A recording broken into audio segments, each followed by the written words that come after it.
মা দেখো দেখো কেমন ঢালা পেরে কাপড়। কতবার তোমাদের দাদাকে বলেছি আমার একটা কাপড় এনে দিতে, তা কোনোদিন কানে নিলে না। বৌদিদি এই কাপড়টা তুমি রাখো। ও মা, তা কি করে হয় গো? এ তো সব তোমাদের আত্মীয় কুটুম্বদের জন্য। আমাদের মতো পোড়া কপালের আর আত্মীয় কুটুম তোমরাই হচ্ছ আমাদের আত্মীয়। আমার এই মেয়ের বিয়েতে তোমরা কত সাহায্য করলে বলে দেখি, এ কি কম কথা? হ্যাঁ, নাও নাও, বিনু মা যখন বলছে তখন নাও না তোমরা। আর এখানে যা শাড়ি দেখছো, তোমাদের যেটা পছন্দ তোমরা সেটাই নাও। হ্যাঁ নাও দেখি, সব পছন্দ করে নাও। দেখো দেখো,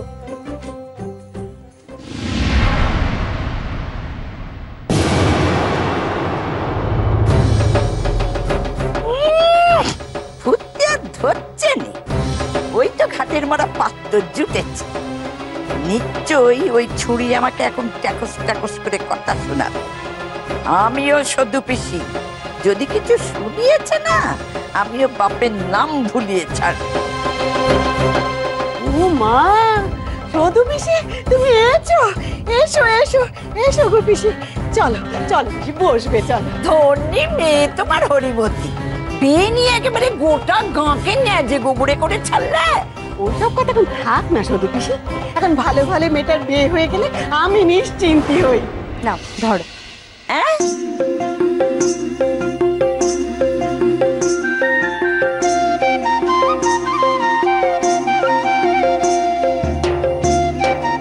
এসব আবার কি?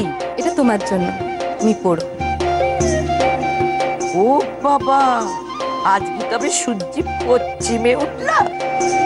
আমাকে আশীর্বাদ করবে না ঠাকুমা? আশীর্বাদ করে দিগ্গজীবী হও, জন্ম স্ত্রী হও, সাবিত্রীর মতো জমের সাথে যুদ্ধ করে স্বামীকে ফিরিয়ে নিয়ে এসো।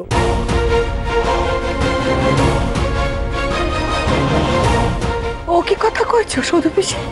হ্যাঁ, আজ একটা শুভ দিন, এই দিনে তুমি মেয়েটাকে এরকম আশীর্বাদ করছো কেন? হ্যাঁ, যুদ্ধ চুল, আমি তো কিছুই বুঝতে পারছি না এসবের মানে কি। ওর ভালোর জন্যই তো কয়েছি, গ্রামের আনন্দ নাড়ু এসে গেছে। ও মা, তাই নাকি? দেখে দেখে। আচ্ছা মা, তুমি ঠাকুমাকে চেনো না? ওনার কথাবার্তার ধরন ধারণই রাখো, ছোট কথাকে উনি বড় করে ধরে। তোমার শরীরটা ভালো নেই, এসব কথার মাঝে ঢুকে আর নিজেকে অশান্তি দিও না।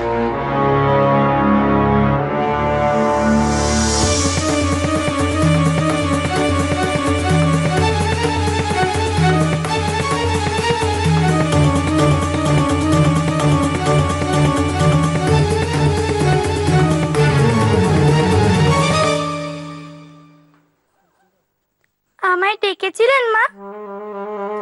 সারাদিন কোথায় থাকা হয়?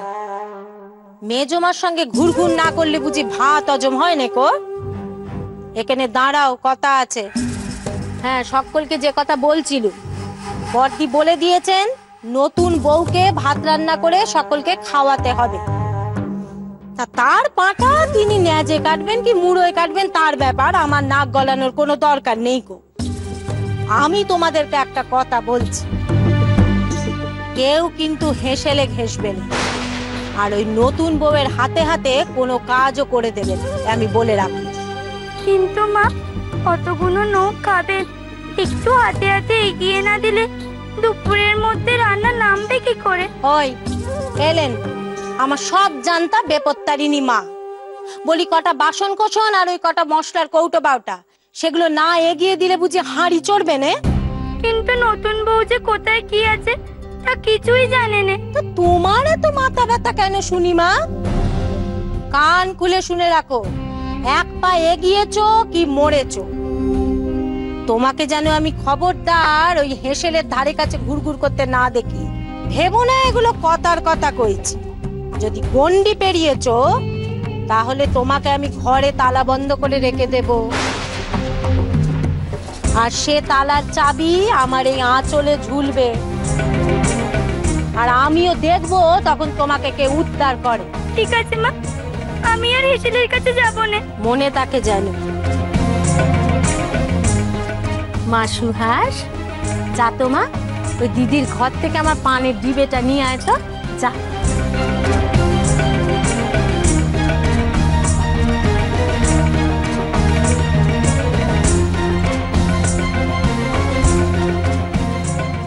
ধর। কিসের পয়সা ছোট মা? আহা, এত কথা আবার জিজ্ঞেস করিস কেন? যা দিচ্ছি তা ধর না। যা বললাম মনে আছে তো? মনে রাখিস। এসো, যা।